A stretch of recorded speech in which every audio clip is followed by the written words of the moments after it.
Good morning students. आज हम बात करेंगे पैरेलल प्लेट कैपेसिटर के ऊपर। तो ये एच सेकेंड ईयर का इलेक्ट्रोस्टैटिक्स का कंटिन्यूशन होगा। लेक्चर नंबर शायद 22 होगा। तो इससे पहले हमने कैपेसिटर और कैपेसिटेंस जो है वो वाला चीज़ डिस्कस की थी। कैपेसिटर क्या है, मतलब डिवाइस है एक, वो मैंने बताया था। वो क्या करता है वो मैंने बताया था, एनर्जी स्टोर करके रखता है, ठीक है। वहाँ पे मैंने स्फेरिकल कंडक्टर को तुम कैसे कैपेसिटर के हिसाब से यूज़ कर सकते हो और उसका कैपेसिटेंस का वैल्यू कितना है वो मैंने बताया था। कैपेसिटेंस जो है वो टर्म मैंने इंट्रोड्यूस किया था। तो आज एक स्पेशल टाइप ऑफ कैपेसिटर के बारे में बात करने जा रहे हैं हम, जिसका नाम है पैरेलल प्लेट कैपेसिटर, ठीक है। तो पिछला जो वीडियो था ना तुम्हारे, तो उसी का कंटिन्यूशन है ये। तो उससे थोड़ा लिंक्ड होगा, चीज़ को समझने की कोशिश करना, ठीक है। तो जैसे कि पिछले वीडियो में मैंने बताया था कि मेरे पास अगर कोई आर्बिट्ररी कंडक्टर हो तो तुम इसको कितना चार्जेस दे सकते हो। मान लो कहीं से तुम पॉजिटिव चार्जेस लेके आ रहे थे, है ना। फिर मैंने कहा था जितना पॉजिटिव चार्ज ये ले सकता है, मतलब जितना इसका एबिलिटी है, उसको हम इसका कैपेसिटी कहेंगे, है ना। फिर एक स्टेज मैंने ऐसे बताया था कि अगर तुम ये वाला चार्ज मान लो कहीं से इन्फिनिटी से ले रहे हो, है ना, फ्रॉम इन्फिनिटी से तुम इसको लेके यहाँ पे डाल रहे हो, तो मतलब कब तक दे पाओगे, तो उसका एक डायलेक्ट्रिक स्ट्रेंथ होता है, ठीक है। मैंने वो वाला चीज़ एक्सप्लेन किया हुआ है। तो मतलब अब तुम्हारे पास सिचुएशन ऐसा है कि तुमने ये बताया कि भाई एक टाइम तो ऐसा होगा कि तुम एक कंडक्टर को और चार्ज नहीं दे सकते, है ना। मान लो मेरे पास अब मैं एक ऐसा कंडक्टर ले रहा हूँ, ठीक है। एक ऐसा कंडक्टर है, इसको तुम ना चार्ज दे रहे हो, तो ये चार्ज ले रहा है। तो चार्ज लेते लेते एक स्टेज तो ऐसे आएगा, वो जो डायलेक्ट्रिक स्ट्रेंथ वाला कहानी हो जाएगा, जब मतलब ये और चार्ज नहीं ले पाएगा। तो अब अगर मैं तुमसे पूछता हूं, इज इट पॉसिबल कि और चार्ज मैं इसमें डाल सकूं? जब वो वाला केस हो गया 3 × 10⁶ वोल्ट पर मीटर वाला केस हो गया, तब तो और चार्ज तुम इस पे डाल नहीं सकते, है ना। मैंने तो बता दिया, क्योंकि अब फिर मैंने वो कंटेनर से भी बताया, एक्सप्लेन किया हुआ कि अब और एक चार्ज भी दोगे, एक भी पॉजिटिव चार्ज तुम इसमें दोगे, वो तो न्यूट्रलाइज हो जाएगा, क्योंकि उसका स्ट्रेंथ इतना हो गया है। अब मैं तुमसे ये पूछ रहा हूं कि भाई अब इतना होने के बाद भी अगर तुम देना चाहते हो तो क्या दे सकते हो? Is it possible? The answer is हाँ, दे सकते हैं। बट तरीका क्या होगा? तो देखो तरीका क्या होता है। हम क्या करेंगे, इसके सामने एक न्यूट्रल कंडक्टर बहुत ही आसपास, बहुत ही पास, इन दोनों का डिस्टेंस जो होगा मैं लिख देता हूं यहां पे, वो वेरी स्मॉल होगा, ठीक है। तो इसके सामने मैंने और एक कंडक्टर लाया, और ये जो कंडक्टर है, ये तो कंडक्टर है, ये तो पिछले वाला कहानी था जिसमें तुम चार्ज दे रहे थे, लास्ट लेक्चर वाला, उसी का कंटिन्यूशन है। चीज़ों को लिंक करना जो है ना, वो सीखो पहले तुम, फिर तुम्हें पता चलेगा क्या हो रहा है। चीज़ों को लिंक करो कि ये वो वाला कहानी था जो लास्ट लेक्चर में मैंने बताया। अब मैं कह रहा हूँ कि इतना स्ट्रेंथ होने के बाद इलेक्ट्रिक फील्ड का, क्या तुम इसमें और भी चार्ज डाल सकते हो? तो मैंने कहा यस, हम डाल सकते हैं। मतलब इसका कैपेसिटी क्या बढ़ा सकते हो, यही तो क्वेश्चन है ना। क्या इसका कैपेसिटी बढ़ा सकते हो? हम तो वहीं पे इंटरेस्टेड है ना। अगर मेरे पास एक डिवाइस है जो इलेक्ट्रिकल एनर्जी स्टोर करके रख सकता है, तो सर्टेन इश्यूज़ के वजह से, ये वाला इशू के वजह से यहाँ पे और चार्ज स्टोर नहीं कर सकते हो तुम। बट हम चाहते हैं कि हमारा जो डिवाइस है और चार्ज स्टोर कर पाए, मतलब इसमें और ज़्यादा एनर्जी स्टोर हो। कोई तरीका है क्या? तो है तरीका, मैंने यहाँ पे लिखा यस है। तो इसके लिए हम क्या करते हैं, एक न्यूट्रल कंडक्टर इसके सामने लेके आए हो, और ये डिस्टेंस बहुत स्मॉल है। अब देखो ये कंडक्टर है, ये भी कंडक्टर है, तो by the process of induction इस कंडक्टर में बहुत सारा फ्री इलेक्ट्रॉन्स है। तो by the process of induction क्या होगा, इसमें जो इलेक्ट्रॉन्स है सारे को, नेगेटिव चार्जेस को ये खींचने का कोशिश करेगा। ऑब्वियसली जाएगा नहीं, बट ये सामने है ना, ऐसा तो हमने पढ़ा था वहाँ पे, याद है ना। तुम्हारे पास एक कंडक्टर था ऐसे करके, ये इंसुलेटिंग स्टैंड है, और यहाँ पे एक पॉजिटिव चार्ज लेके आए थे, तो यहाँ पे नेगेटिव चार्जेस सारा आ गया था, याद है, चार्जिंग बाय इंडक्शन। और पॉजिटिव चार्ज कहाँ चला गया था? यहाँ पे। तो इसका भी तो सेम होगा। इसमें अब मैं ये रफ कर देता हूँ, ये तो तुम्हें बताने के लिए था कि न्यूट्रल कंडक्टर है। अब न्यूट्रल कंडक्टर है तो सारा नेगेटिव चार्ज यहाँ पे आ गया और पॉजिटिव चार्जेस यहाँ पे आ गया। क्लियर है? ये बात क्लियर है? तो मुझे क्या करना था, मैंने मतलब ये वाला जो कंडक्टर, न्यूट्रल कंडक्टर जो यहाँ पे लाया हूँ, व्हाट इज द पर्पस, मैं चाहता हूँ कि इस पे और भी चार्जेस जो है दिया जाए। ठीक है, तो मान लो इसमें इसका जो पोटेंशियल है, इस मतलब जब ये नहीं था, तो मान लो इसका पोटेंशियल था मेरे पास, कुछ पोटेंशियल लिख देते हैं 100 वोल्ट। ठीक है, अब 100 वोल्ट जब हो गया, इसका इलेक्ट्रिक फील्ड स्ट्रेंथ मान लो, ये कंसीडर करने के लिए कह रहा हूँ, इतना हो गया। जब 100 वोल्ट इसका पोटेंशियल हो गया, लेट अस कंसीडर कि इलेक्ट्रिक फील्ड भी इतना हो गया, और इलेक्ट्रिक फील्ड इतना हो गया तो और चार्ज नहीं दे सकते तुम, पोटेंशियल पूरा हो गया है ना। तो जब तुमने ये वाला चीज लेके आए हो, इसका पोटेंशियल देखो, ये जो न्यूट्रल कंडक्टर तुम लाए हो, तो by the process of induction ये कहानी हो गया, क्लियर है ना।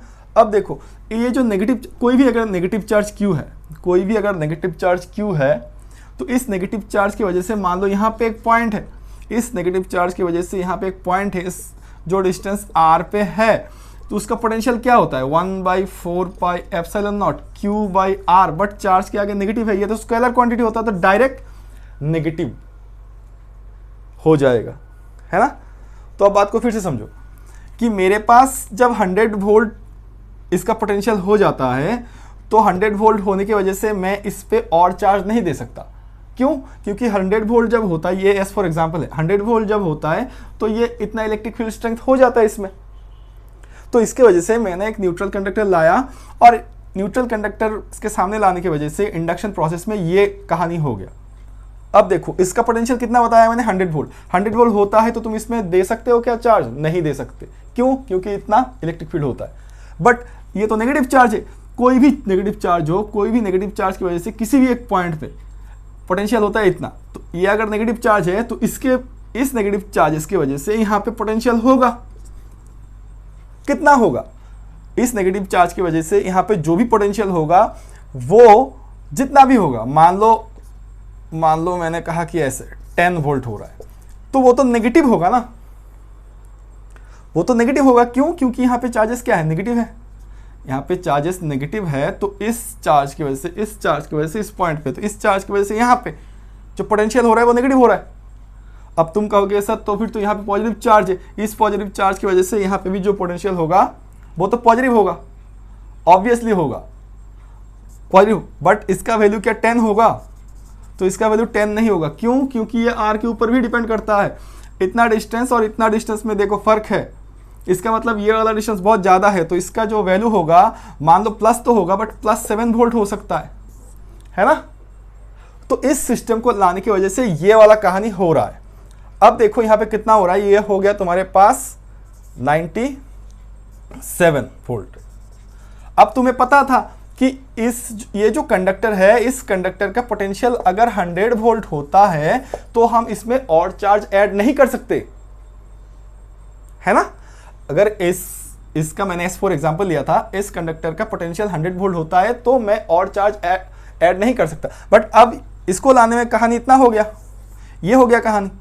इसका मतलब इसमें और भी पोटेंशियल आएगा, अभी सैचुरेशन के लिए और भी 3 वोल्ट बाकी है, मतलब और भी चार्ज तुम इसमें दे सकते हो, है कि नहीं? समझ में आया कि नहीं आया? ये चीज बहुत इंपॉर्टेंट है, समझ में आया कि नहीं आया? अब इसको लाने की वजह से, ये जो न्यूट्रल कंडक्टर है, इसको लाने की वजह से क्या हो गया मेरे पास, यहाँ पे पोटेंशियल जो है पहले 100 वोल्ट था जिसका कॉरस्पॉन्डिंग इलेक्ट्रिक फील्ड इतना था, इसको लाने की वजह से इस पॉइंट पे पोटेंशियल डिक्रीज हो गया। अभी भी 3 वोल्ट चाहिए 100 वोल्ट लाने के लिए, तो अभी भी मैं कुछ और चार्ज दे सकता हूं। इसका मतलब मेरे डिवाइस में और भी चार्ज स्टोर हो रहा है, और भी इलेक्ट्रिक एनर्जी जो है स्टोर कर पा रहा हूं मैं। मेरा पर्पस ही यही था, मेरा जो डिवाइस है उसका पर्पस यह है कि इसमें ज़्यादा से ज़्यादा चार्ज तुम स्टोर कर पाओ। इस चार्ज को स्टोर करने के लिए जो भी तरीका हो सके वो अपनाओ, ठीक है? क्लियर है? क्लियर है? तो मान लो अब तुमने कहा कि सर ठीक है, आपने ऐसे करवा दिया, अब यहाँ पे मैंने और चार्ज दे दिया, और चार्ज दे दिया, और चार्ज देते देते तो एक टाइम ऐसे आएगा कि फिर से ये 100 वोल्ट हो जाएगा, है ना? बात क्लियर है? तो अगर ऐसा है सिचुएशन कि इसके वजह से पोटेंशियल डिक्रीज होके इतना हुआ, नेट काट कूट के जो भी हुआ इतना हुआ, फिर तुमने और चार्ज दिया, फिर और चार्ज देते देते फिर से पोटेंशियल फिर से 100 हो गया, फिर से पोटेंशियल 100 हो गया, अब मैं तुमसे पूछता हूं कि क्या और चार्ज इसमें दे सकता हूं मैं? Is it possible? क्या मैं और चार्ज फिर से और चार्ज देना चाहता हूं, क्या मैं दे सकता हूं? तो आंसर इज मैं और चार्ज दे सकता हूं। मैं और चार्ज दे सकता हूं। तो तरीका क्या होगा? तो तरीका क्या होगा? सोल्यूशन यहां पे है। तरीका जो भी होगा सोल्यूशन यहां पे है। देखो मैंने कहा, फिर से एक बार रिपीट कर लेते हैं। मैंने कहा कि पहले ये जो कंडक्टर था तुमने चार्ज बहुत दिया, देते देते देते मान लो 100 वोल्ट में इसका डाइलेक्ट्रिक स्ट्रेंथ जो है वो हो गया इतना, इलेक्ट्रिक फील्ड इंटेंसिटी इतना हो गया, और चार्ज नहीं दे पा रहे थे। फिर तुमने क्या किया? एक न्यूट्रल कंडक्टर लाया, फिर न्यूट्रल कंडक्टर को सामने लाया। इसके वजह से क्या हुआ? इसके वजह से ये हुआ कि इंडक्शन प्रोसेस में ऐसे चार्ज डिस्ट्रीब्यूशन हो गया। फिर हमें पता है कि नेगेटिव चार्ज के लिए इस पॉइंट पे पोटेंशियल होगा और पॉजिटिव चार्ज के लिए भी इस पॉइंट पे पोटेंशियल होगा। इन दोनों का इफेक्ट यहाँ पे मिला के इसका जो पोटेंशियल है डिक्रीज कर गया। फिर मैंने कहा कि अब तो तुम 100 वोल्ट तक और चार्ज दे सकते हो। तुमने और चार्ज दिया, अब फिर से इसका 100 वोल्ट हो गया। ठीक है।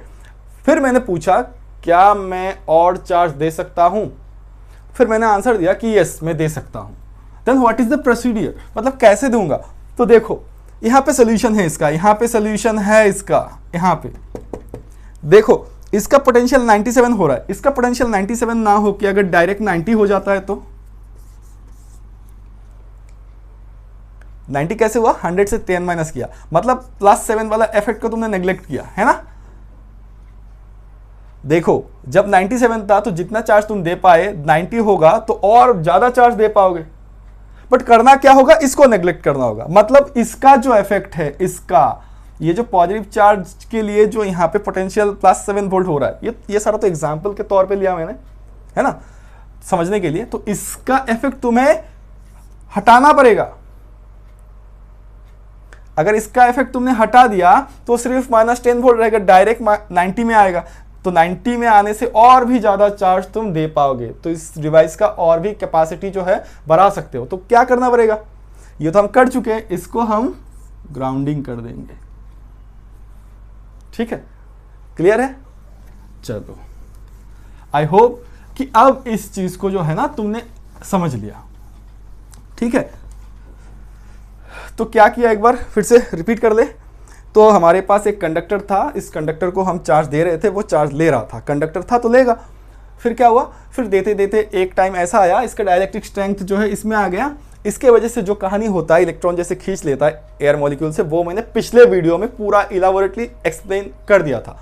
फिर इसी का लिंक करते हुए मैंने कहा अगर मैंने ऐसा एक कंडक्टर लिया, ऐसे काइंड ऑफ प्लेन शीट की तरह, ठीक है, ऐसा अगर कंडक्टर लिया और उसमें मतलब ये वाला चीज हो गया, फिर मैं अगर कहता हूं कि और चार्ज देना चाहता हूं तो क्या कर सकता हूं? तो और एक कंडक्टर सामने लाया, वो भी न्यूट्रल, वो न्यूट्रल कंडक्टर था। न्यूट्रल कंडक्टर की वजह से क्या हुआ? इंडक्शन प्रोसेस में ऐसे चार्जेस का सेपरेशन हो गया। अब फिर इस चार्जेस के लिए जो नेगेटिव चार्जेस है यहाँ पे कुछ पोटेंशियल होगा और पॉजिटिव चार्ज के लिए भी यहाँ पे कुछ पोटेंशियल होगा, बट नेगेटिव चार्ज की वजह से जो भी पोटेंशियल होगा यहाँ पे वो इसका पोटेंशियल डिक्रीज कर देगा और पॉजिटिव चार्ज इसका पोटेंशियल इंक्रीज करने की कोशिश करेगा, बट डिस्टेंस इसमें ज़्यादा होगा। क्लियर है ना? फिर मैंने कहा कि अब कुल मिला के जो भी होगा इसका जितना पोटेंशियल होने के वजह से इतना इलेक्ट्रिक फील्ड होता है वो पोटेंशियल घट जाएगा। अगर पोटेंशियल घट जाएगा तो फिर से तुम चार्ज दे पाओगे। फिर चार्ज देते देते फिर वो वाला पोटेंशियल हो गया जिस पोटेंशियल में इतना इलेक्ट्रिक फील्ड होता है। फिर मैंने कहा अब क्या तरीका है? तो मैंने कहा इसका इफेक्ट न्यूट्रल कर दो, क्योंकि ये तो पोटेंशियल ऐड कर रहा है यहाँ पे, माइनस नहीं कर रहा है, तो इसका इफेक्ट न्यूट्रल ऐसे कर दिया। अब हम इसमें और चार्ज दे पाएंगे। ठीक है, क्लियर है? अब मेरी बात सुनो। तो ये तो डेवलपमेंट होता है ना, जब मतलब साइंटिस्ट लोग काम करते हैं तब तो धीरे धीरे डेवलपमेंट होता है। तो यहाँ पे मतलब सिचुएशन उन्होंने कंडक्टर लिया था, फिर जब फाइनली जब एक डिवाइस बनाया ना इन्होंने, तो इन्होंने कहा कि ये वाला जो कंडक्टर है ना शेप और साइज जैसा होगा, ये वाला कंडक्टर का भी शेप और साइज वैसा ही होगा। इन दोनों कंडक्टर का जो डिस्टेंस है ना स्मॉल होगा और बेसिकली हम यहाँ पे एयर मान के चलेंगे, एयर। ठीक है, तो देखो अल्टीमेटली ये वाला चार्ज अगर हट गया और मैं कहता हूं मतलब ये कंडक्टर है, इसमें चार्जेस है पॉजिटिव, और ये दूसरा वाला कंडक्टर है सेम शेप और साइज का, इसमें चार्ज है यहाँ पे नेगेटिव। मान लो इसका सरफेस चार्ज डेंसिटी है +σ, तो इसका सरफेस चार्ज डेंसिटी होगा माइनस सिग्मा। इसका एरिया अगर ए होगा तो सेम शेप एंड साइज कह रहा हूं तो इसका एरिया भी A. Now we are ready to define what is capacitor. Now in this stage we will be defining capacitor is a device having two equal and opposite charges, two conductors having equal and opposite charges separated by a small insulating medium। ठीक है, air लिया मैंने यहां पे, तो यहां पे जाके मैं कैपेसिटर का डेफिनेशन बता रहा हूं तुम्हें कि two conductors having equal and opposite charges और चार्ज डेंसिटीज। यहां पे मैं चार्जेस कह रहा हूं तो यहां पे प्लस क्यू होगा तो यहां पे माइनस क्यू होगा, है ना। ठीक है, इसका एरिया सेम है। ये जो मैंने बताया ये तुम्हारे पास पैरेलल प्लेट कैपेसिटर का प्रिंसिपल है। ठीक है, और कैपेसिटर जो इन जनरल कैपेसिटर जो है ना, हम यहाँ पे एचएस सेकेंड ईयर में चैप्टर 2 पे हम पैरेलल प्लेट कैपेसिटर के बारे में ही बात करेंगे। चैप्टर 7 पे जाके भी हमें पैरेलल प्लेट कैपेसिटर से ही बहुत कुछ कॉम्प्लिकेटेड सर्किट डिस्कस करना है। चैप्टर 7 मतलब ऑल्टरनेटिंग करंट की बात कर रहा हूँ, तब जब आएगा तब तो डिस्कस करेंगे ही। ठीक है, तो क्या बताया, इस स्टेज में आके अब तुम्हें समझ में आ रहा है ये वाला चार्ज नहीं रहता है, ये वाला चार्ज रहता है, ये वाला नेगेटिव है। टोटल चार्ज कितना होगा, plus Q minus Q, zero होगा। Total charge of the capacitor is zero, mind it. फिर से चार्ज कौन सा कंडक्टर स्टोर करता है, ये या ये? चार्ज ये वाला कंडक्टर स्टोर नहीं करता, चार्ज तो तुम इस पे ही दे रहे थे, ये वाला कंडक्टर चार्ज स्टोर करता है। बट इसमें जितना भी चार्ज होता जाएगा, similarly same conductor same size का, इसमें भी उतना ही नेगेटिव चार्ज इंड्यूस होता जाएगा, है ना। तो ये हमारे पास कैपेसिटर का डेफिनेशन है कि कैपेसिटर जो होता है वो two conductors having equal and opposite charges separated by A small insulating medium. ठीक है, आई होप कि ये चीज पूरा क्लियर है। अब देखो और एक चीज मैं पूछना चाहता हूं। अब अगर मेरे पास ऐसा हो गया कि यहां पे पॉजिटिव चार्ज है और यहां पे नेगेटिव चार्ज है, और इसका जो पॉजिटिव चार्ज था तुमने तो ग्राउंडिंग कर दिया, है ना। अब अगर मैं तुमसे पूछता हूं कि अब मैं अगर फिर से इसमें चार्ज ऐड करना चाहता हूं तो क्या कर सकता हूं? मतलब पॉजिटिव चार्ज का इफेक्ट हटा के फिर तुमने चार्ज दिया, बहुत दिया, देते देते फिर से 100 वोल्ट, मतलब जो एग्जांपल लिया था फिर से 100 वोल्ट हो गया, फिर इसका वही डाइलेक्ट्रिक स्ट्रेंथ हो गया। फिर अगर मैं तुमसे फिर से पूछूं कि अब क्या मैं और चार्ज दे सकता हूं, तो फिर से आंसर होगा यस, दे सकता हूं। ठीक है, बट इसका रीजन मैं अभी नहीं बता रहा। ठीक है, तो इसका रीजन क्यों नहीं बता रहा अभी पता चल जाएगा, बट दे सकते हैं। ठीक है,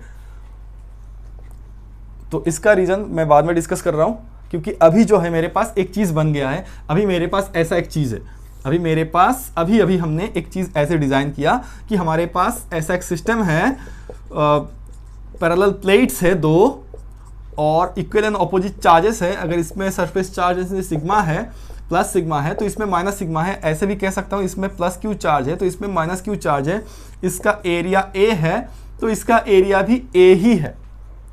पैरेलल प्लेट कैपेसिटर का जो सिंबल होता है वो ऐसे होगा, टू पैरेलल लाइंस। ठीक है, अगर इसमें तुम्हें ऐसे एरो मिलता है ना तो वेरिएबल होगा वो, इसका मीनिंग ऐसे एरो का मीनिंग होता है वेरिएबल। ठीक है, कनेक्शन के लिए हम ऐसे वायर से जोड़ देंगे पैरेलल। ठीक है, तो देखो अब हम ये जानना चाहते हैं, जैसे कि पिछले दिन मैंने बताया था कि मेरे पास एक स्फेरिकल कंडक्टर था, तो एक स्फेरिकल कंडक्टर के लिए हमने कैपेसिटेंस C का वैल्यू निकाला था। वैसे C हमें पता है Q/V होता है ना, C = Q/V होता है। उस टाइप ऑफ कैपेसिटर के लिए उसका कैपेसिटेंस का जो वैल्यू है वो हमने निकाला था, 4πε0r हुआ था एक्सप्रेशन, है ना। वहां पे मैंने ये बताया था, देखो इसका जो सेकंड कंडक्टर है वो रेफरेंस पॉइंट हमने इन्फिनिटी पे लिया था। तो एक भी कंडक्टर से तुम कैपेसिटर बना सकते हो, बट प्रैक्टिकल यूज के लिए हम पैरेलल प्लेट कैपेसिटर ज़्यादा यूज करेंगे, सिलिंड्रिकल कैपेसिटर भी यूज करेंगे। और इन दोनों का जो मीडियम है ना इसको भी चेंज करेंगे। इन दोनों के बीच में जो मीडियम है, वैसे इंसुलेटिंग मीडियम हम स्टैंडर्ड डेफिनेशन तो ऐसे कहते हैं, बट हमें जो पर्पस है हमारा वो तो यही रहता है कि हम यही सोचे बार बार कि इस डिवाइस का कैपेसिटी कैसे बढ़ाया जाए, कैसे ज़्यादा से ज़्यादा चार्ज इसमें डाला जाए, है ना। ठीक है, तो चलो पहले इसका जो कैपेसिटेंस है, capacitance of parallel plate capacitor, capacitance of parallel plate capacitor का हम एक एक्सप्रेशन निकालेंगे। ठीक है, चलो देखो, इसमें अगर पॉजिटिव चार्ज यहां पे है और नेगेटिव चार्ज यहां पे है तो इलेक्ट्रिक फील्ड तो पॉजिटिव टू नेगेटिव जाएगा। ठीक है, और इसका डिस्टेंस जो है that is given to you, ये d है। ठीक है, और हम मीडियम जो है फ्री स्पेस मान के चलते हैं, मीडियम जो है वैक्यूम मान के चलते हैं इसके अंदर। पहले हम मीडियम को वैक्यूम मान के चलेंगे। ठीक है, इन दोनों प्लेट्स के बीच का सेपरेशन कितना है, d small d, that is given to you इस एक्सप्रेशन में। ठीक है, इसका एरिया a है, एक पॉजिटिव सिग्मा होगा तो नेगेटिव सिग्मा होगा, मतलब पॉजिटिव q होगा तो नेगेटिव q यहाँ पे होगा। सिग्मा मतलब क्या हो गया तुम्हारे पास, q बाई a, या फिर q तुम ऐसे लिख सकते हो सिग्मा इंटू a इस केस के लिए, है ना। ठीक है, अब देखो इस केस में इलेक्ट्रिक फील्ड जो होता है ये वो वाला चीज हो गया। अब देखो मैंने वहां पे रेफरेंस दिया था, तुम्हारे पास प्लेन शीट्स अगर दो है, एक के पास प्लस सिग्मा होता है और एक के पास माइनस सिग्मा होता है ना। तो अगर ऐसा होता है, यहाँ पे प्लस चार्ज था, चैप्टर 1 पे मैंने इनफाइनाइट प्लेन शीट्स के एप्लीकेशन में ये पढ़ाया था। मैंने कहा था कि रीजन 1 अगर ये है तो यहाँ पे इलेक्ट्रिक फील्ड 0 होता है, रीजन 3 अगर ये है यहाँ पे भी इलेक्ट्रिक फील्ड जो होता है वो 0 ही होता है। इसका डेरिवेशन मैंने करवा दिया चैप्टर 1 पे प्लेन शीट के एप्लीकेशन में।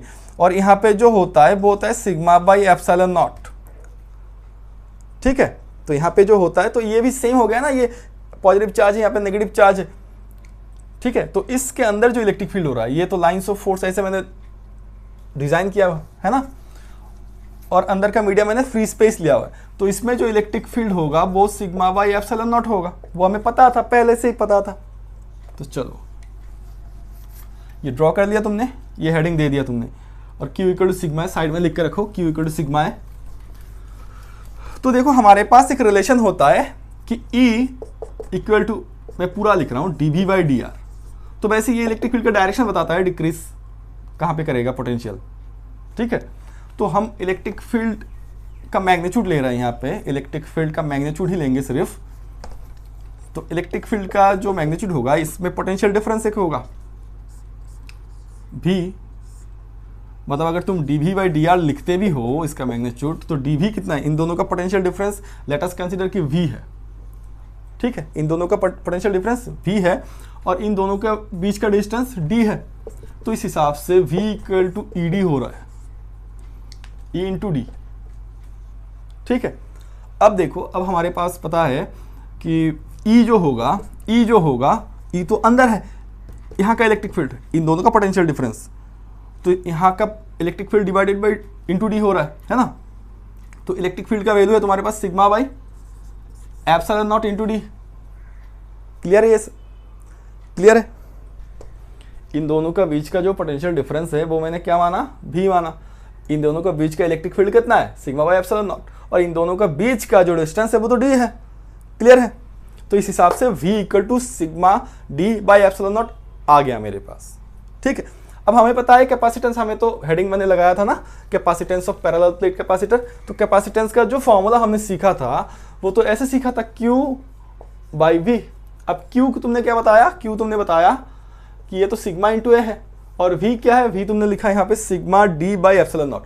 तो ये sigma d divided by epsilon naught, ये सिग्मा सिग्मा कट गया, एप्सिलॉन नॉट ऊपर आएगा, तो epsilon naught a by D. तो ultimately C equal to epsilon naught a by D हुआ मेरे पास। ये मैं रब कर देता हूं, तुमने लिख लिया होगा। तो that is the expression for capacitance of a parallel plate capacitor. ठीक है, तो देखो पैरेलल प्लेट कैपेसिटर का जो कैपेसिटेंस है, इसके एक्सप्रेशन में तुम्हें कहीं पे चार्ज या फिर पोटेंशियल नहीं दिखेगा, क्योंकि मैंने पिछले वीडियो में भी बताया था it is independent of charge and potential difference. But किसके ऊपर डिपेंड करेगा, एरिया के ऊपर, मतलब जियोमेट्रिकल शेप के ऊपर डिपेंड कर रहा है ना, इन दोनों का सेपरेशन के ऊपर डिपेंड कर रहा है। और एप्सिलॉन नॉट है मतलब फ्री स्पेस है ना। तो हम ऐसे मान सकते हैं कि अगर ये फ्री स्पेस ना हो, अगर ये फ्री स्पेस ना हो, कोई और मीडियम हो, तो उस मीडियम के ऊपर डिपेंड करेगा C, है ना। तो यहाँ पे मैं C नॉट लिख रहा हूँ इस इंडिकेट करने के लिए कि ये जो कैपेसिटेंस है वो फ्री स्पेस के लिए है, वैक्यूम के लिए है। ठीक है, तो अगर इतना समझ चुके हो ना, ये छोटा सा एक्सप्रेशन, एकदम सिंपल सा एक्सप्रेशन है। क्या किया था, वो प्लेन शीट वाला जो हमें पता था चैप्टर 1 का, वहाँ का इलेक्ट्रिक फील्ड का एक्सप्रेशन तुमने लिख लिया, और इलेक्ट्रिक फील्ड इंटेंसिटी और पोटेंशियल का जो रिलेशन होता है वो लिख लिया। फिर सिग्मा का जो डेफिनेशन होता है, सिग्मा का definition charge per unit area होता है, वहाँ से तुमने चार्ज लिख लिया। बस हो गया सारा ऐसे करते हुए, है ना, सिंपल था। चलो अब वो वाला क्वेश्चन हम सॉल्व करेंगे। वो वाला क्वेश्चन कौन सा, अगर मेरे पास ये वाला सिस्टम है, यहाँ पे पॉजिटिव चार्ज और यहाँ पे नेगेटिव चार्ज है, ठीक है, मतलब पैरेलल प्लेट कैपेसिटर तुमने डिजाइन कर लिया, और इसके बाद तुम्हें पूछ रहा है कि और क्या तुम और चार्ज इसमें ऐड कर सकते हो। सारा सिचुएशन जो मैंने बता दिया एकदम ग्राउंडिंग करने के बाद फिर पूछ रहा हूं कि और चार्ज ऐड कर सकते हो, तो आंसर यस कर सकते हैं। कैसे, तो डाइलेक्ट्रिक इंसर्ट करके।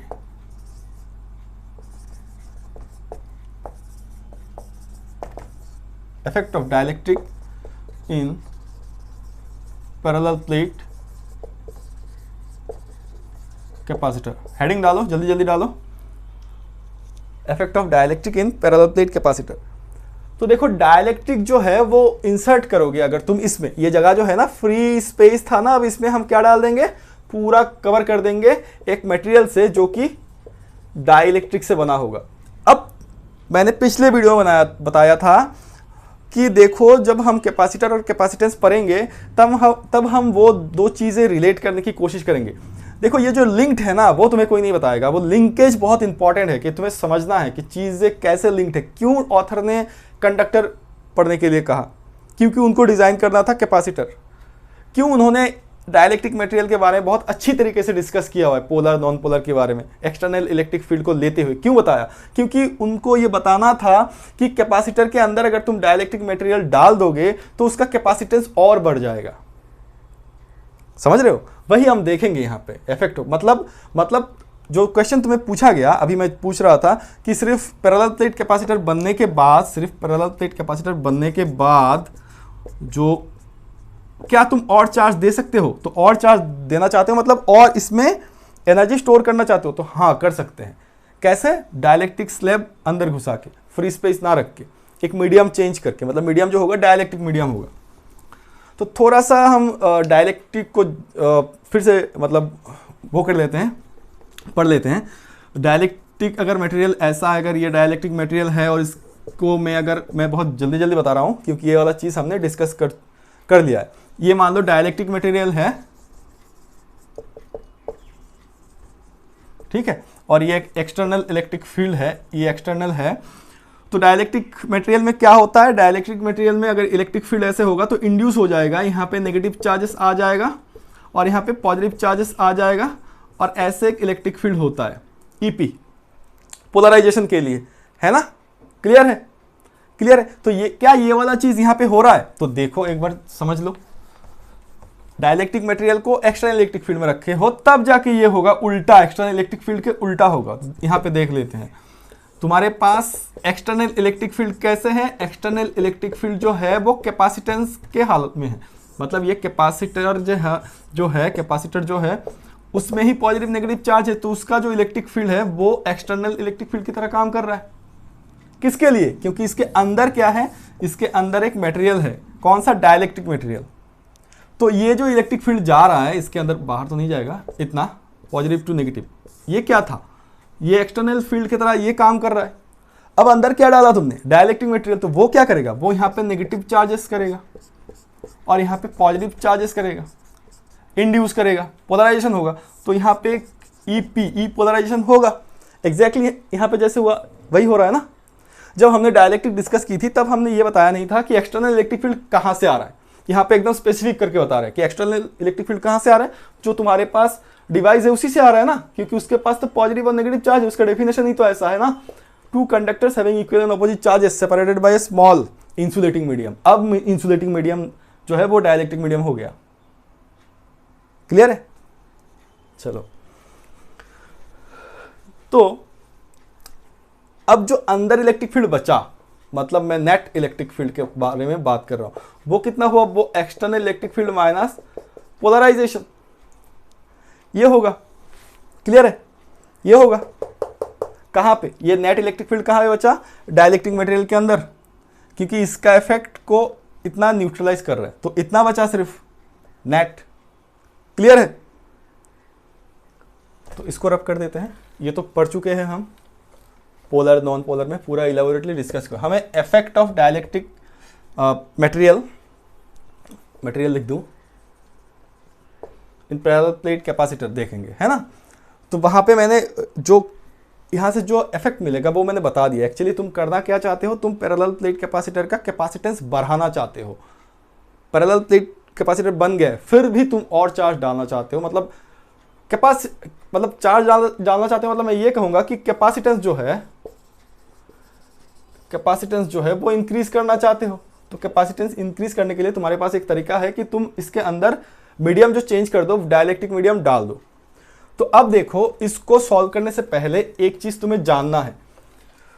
तो एक डिफाइंड क्वांटिटी होता है जिसको हम ना डाइलेक्ट्रिक कांस्टेंट कहते हैं।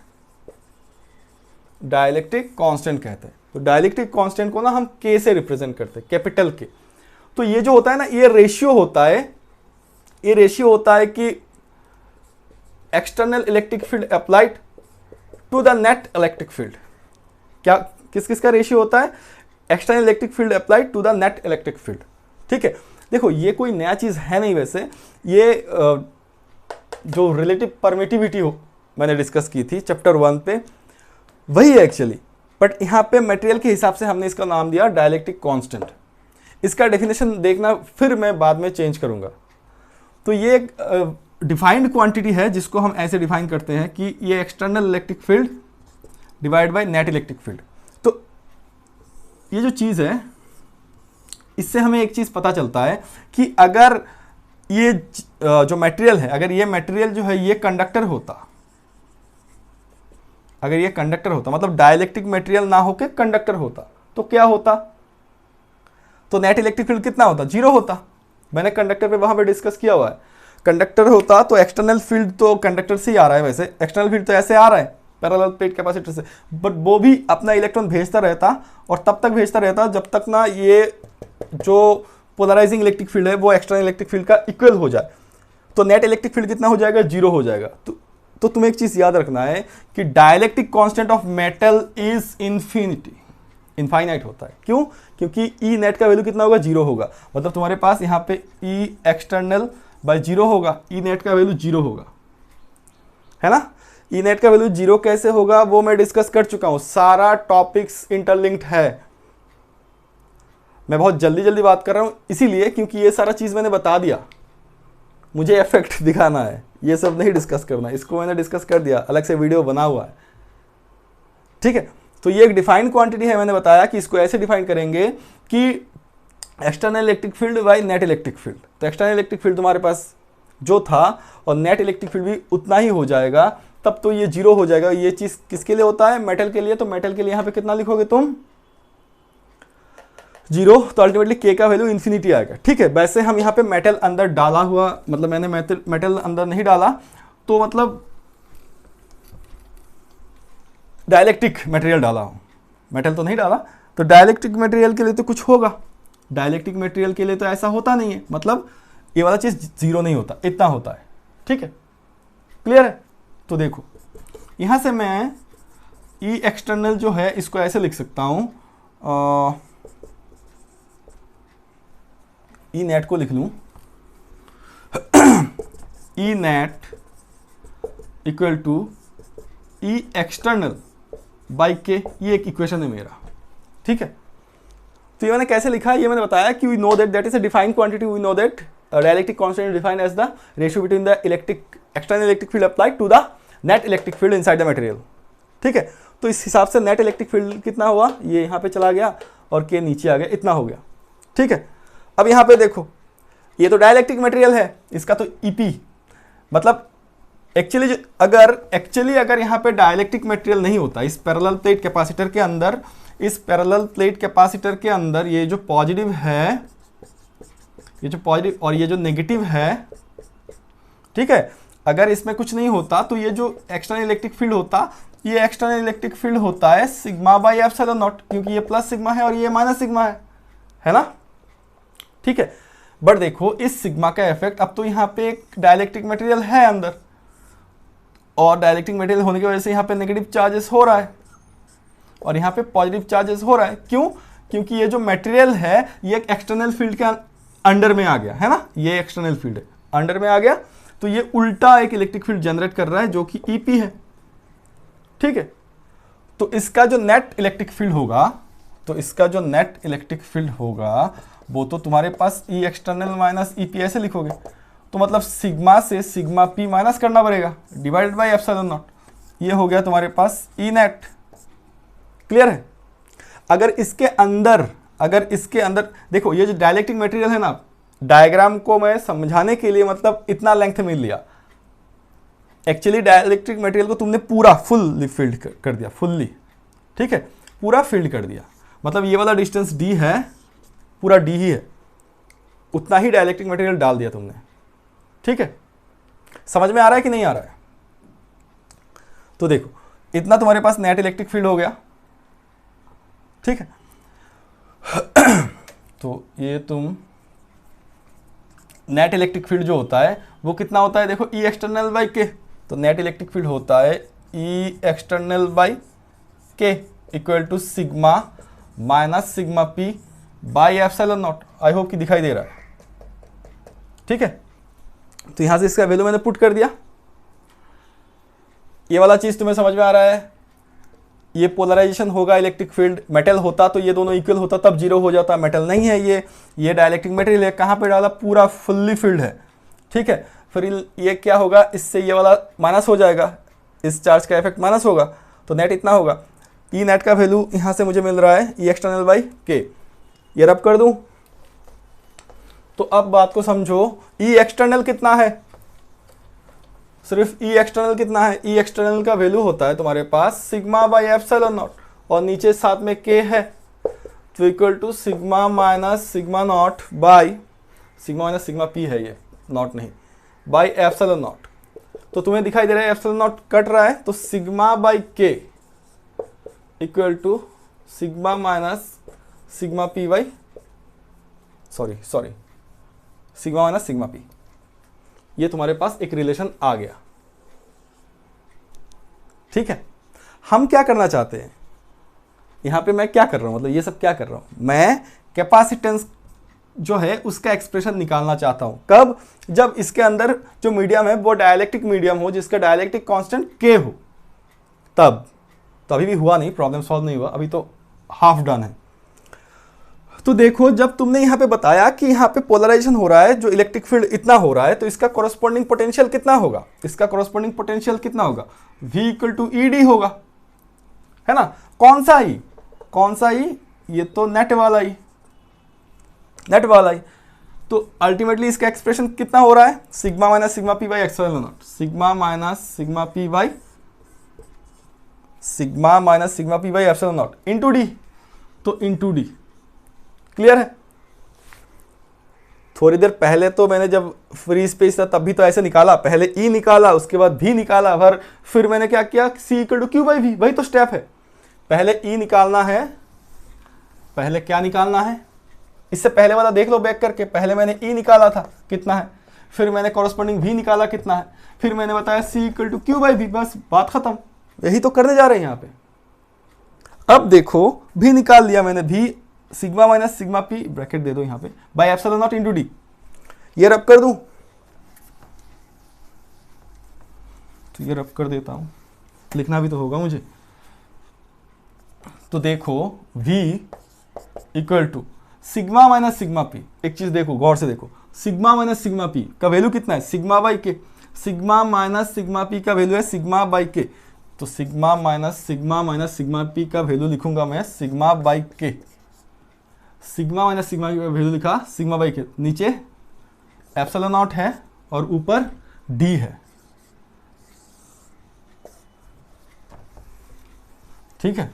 टफ लग रहा है, ज्यादा टफ लग रहा है।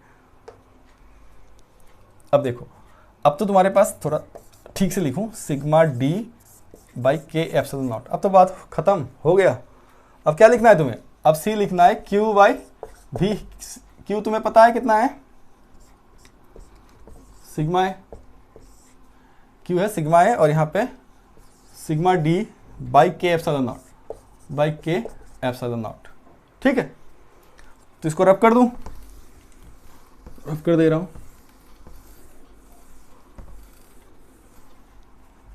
तो सिग्मा सिग्मा कैंसल, ये के एप्सिलॉन नॉट ऊपर चला गया, साथ में ए है और नीचे है डी। तो ये है इफेक्ट, ये है इफेक्ट। अगर तुम्हारे पास पैरेलल प्लेट कैपेसिटर के अंदर, पैरेलल प्लेट कैपेसिटर के अंदर अगर तुम डाइलेक्ट्रिक मटेरियल डाल रहे हो तो इसका जो कैपेसिटेंस है वो होगा डाइलेक्ट्रिक कांस्टेंट इनटू दिस। मतलब हम ऐसे लिख सकते हैं के, ये वाला चीज को मैंने इंटेंशनल यहाँ पे ऐसे लिखा था ताकि मैं यहाँ पे लिख सकूं। ठीक है, फिर मैंने तुम्हें ये बताया था कि मैं डाइलेक्ट्रिक कांस्टेंट का डेफिनेशन चेंज कर दूंगा। तो K equal to C by C naught, ये क्या है, मीडियम का है, और ये क्या है, फ्री स्पेस का है। तो इस ratio between the capacitance of a given medium to the capacitance of a parallel plate capacitor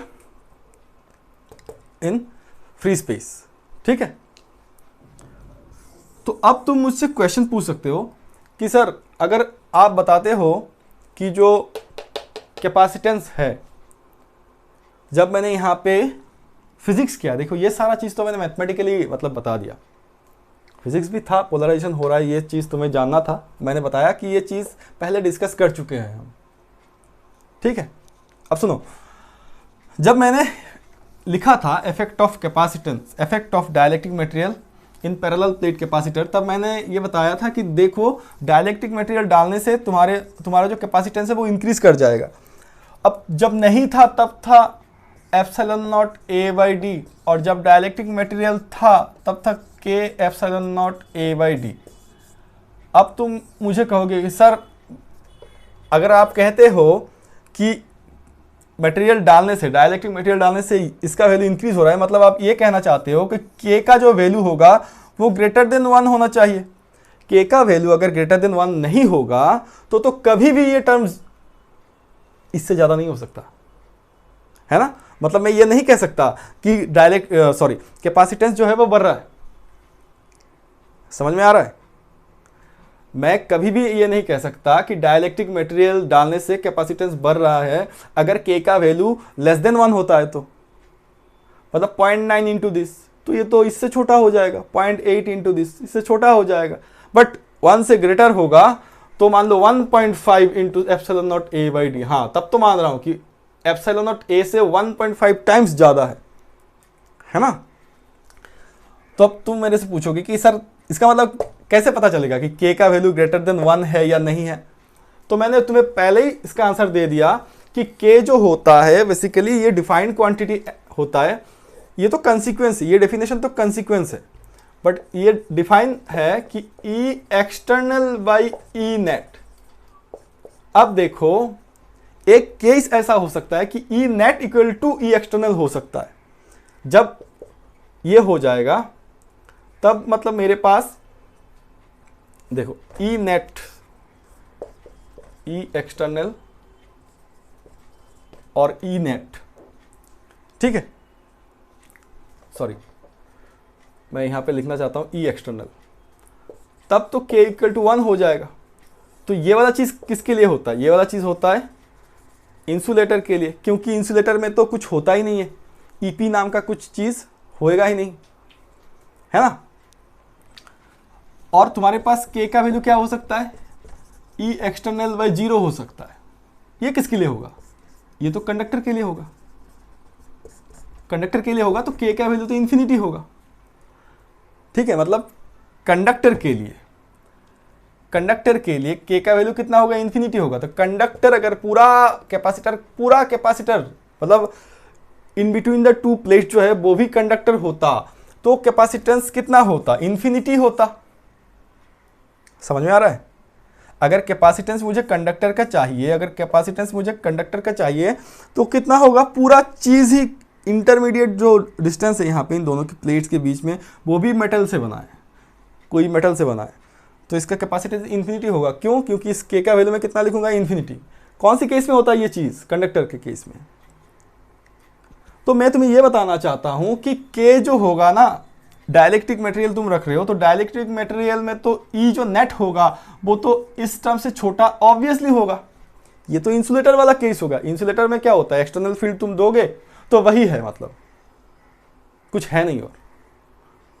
net electric field वही है। इंसुलेटर तो रेस्पॉन्स ही नहीं करेगा। जो एक्सटर्नल फील्ड तुमने दिया, बैक साइड से कुछ आया ही नहीं, तो एक्सटर्नल फील्ड जो है वो तो है, और नेट इलेक्ट्रिक फील्ड वो भी एक्सटर्नल फील्ड ही है, तो कट के 1 हो गया। ये किसका वैल्यू हो गया? इंसुलेटर का। कंडक्टर अगर लेते हो तो नेट इलेक्ट्रिक फील्ड तो नेट इलेक्ट्रिक फील्ड, तो ऐसे दिए एक्सटर्नल इलेक्ट्रिक फील्ड, उल्टा इफेक्ट भी सेम ही होना चाहिए कंडक्टर के केस में, तो इन्फिनिटी हो गया। बट अदरवाइज तुम्हारे पास अगर डाइलेक्ट्रिक मटेरियल होता है तो मतलब ये वाला जो चीज़ होगा, नीचे जो है, ऊपर जो है वो ई एक्सटर्नल है और नीचे जो है ई नेट है, तब जाके मैं के लिख रहा हूँ डाइलेक्ट्रिक कांस्टेंट। तो ये वाला टर्म तो इससे छोटा ही होगा। अगर ये वाला टर्म हर हाल में इससे छोटा हो रहा है तो ये वाला जो के का वैल्यू है वो तो ग्रेटर देन 1 होना ही होना है ना। तो चलो, आई होप कि तुम समझ चुके हो मैं क्या कहना चाहता हूं। तो डाइलेक्ट्रिक मटेरियल्स के लिए ये जो के है इसका वैल्यू जो होगा जब तुम अंदर इंसर्ट करोगे डाइलेक्ट्रिक मटेरियल, तो के का वैल्यू अंडर एनी सर्कमस्टेंसेस वो ग्रेटर देन 1 होगा ही होगा। इंसुलेटर होगा तो अलग चीज़ है, कोई इफेक्ट होता ही नहीं है, नेट कोई कुछ भी नहीं मिलेगा तुम्हें, जो था पहले वही है, तो ये 1 हो जाएगा। मेटल होगा तो ये नेट 0 होने के वजह से के का वैल्यू इन्फिनिटी हो जाएगा। बट इन दिस केस के इज ऑलवेज ग्रेटर देन 1। इसका मतलब हमारे पास एक टर्म है के into epsilon naught A by D, जो कि हमेशा ग्रेटर देन 1 होता है। इसका मतलब कैपेसिटेंस बढ़ा, किसकी वजह से? डाइलेक्ट्रिक मटेरियल इंसर्ट करने की वजह से। समझ रहे हो? तो अल्टीमेटली तुम जो मतलब डिवाइस देखोगे, जो कैपेसिटेंस देखोगे, तो उसमें डाइलेक्ट्रिक मटेरियल ही होता है। ठीक है, फ्री स्पेस या वैक्यूम वाला चीज़ होता नहीं। ठीक है, तो चलो आज के लिए इतना ही रखते हैं। बहुत कुछ बताया मैंने, चीज़ों को ढंग से समझो। मतलब जो डेफिनेशन है कैपेसिटर का, वो बेसिकली पैरेलल प्लेट कैपेसिटर का डेफिनेशन है कि two conductors having equal and opposite charges separated by small insulating medium. फिर इंसुलेटिंग मीडियम नहीं रहता, मतलब एयर फ्री स्पेस हम नहीं रखते, हम एक्चुअली डाइलेक्ट्रिक मटेरियल इंसर्ट करते हैं। डाइलेक्ट्रिक मटेरियल हमने इसलिए इस चैप्टर में डाइलेक्ट्रिक मटेरियल को अच्छी तरीके से पढ़ा हुआ है, कंडक्टर को भी अच्छी तरीके से पढ़ा हुआ है। अब तुम्हारे पास कुछ इन्फॉर्मेशन है कि अगर फ्री स्पेस होगा तो capacitance of parallel plate capacitor होगा epsilon naught A by D. तुम्हारे पास अगर डाइलेक्ट्रिक मटेरियल तो K A epsilon naught by D. तुम्हारे पास अगर कैपेसिटेंस जानना है, अगर ये कंडक्टर है तो इन्फिनिटी होगा। क्यों? क्योंकि के का वैल्यू इन्फिनिटी होता है मेटल के लिए, कंडक्टर के लिए। ठीक है, तो अच्छी तरीके से पढ़ना इसको, एनसीईआरटी से भी पढ़ना। और मैंने वैसे बता दिया कुछ चीज़ें तुम्हें एनसीईआरटी में समझ में नहीं आएगा, जो मैंने एक्सप्रेशन डिराइव की ना वहाँ पे, क्योंकि एनसीईआरटी में बहुत शॉर्टकट में लिख रहा है। एनसीईआरटी में ऐसे लिख देगा sigma minus sigma P equal to sigma by K. समझ सको तो समझो, ना समझो तो फिर कुछ नहीं करना, ऐसे लिख दिया डायरेक्ट। तो मैंने इसको पूरा बताया हुआ है डेरिवेशन में कि ये कैसे आ रहा है। ठीक है, ठीक है, तो अच्छी तरीके से पढ़ लो। और आई होप कि वीडियो में समझ में आ रहा है। अगर वीडियो में समझ में नहीं आया तो मुझे कमेंट बॉक्स में ज़रूर बताना। और जो नए हो इस चैनल में, चैनल को सब्सक्राइब जरूर करो। Thank you very much, bye bye.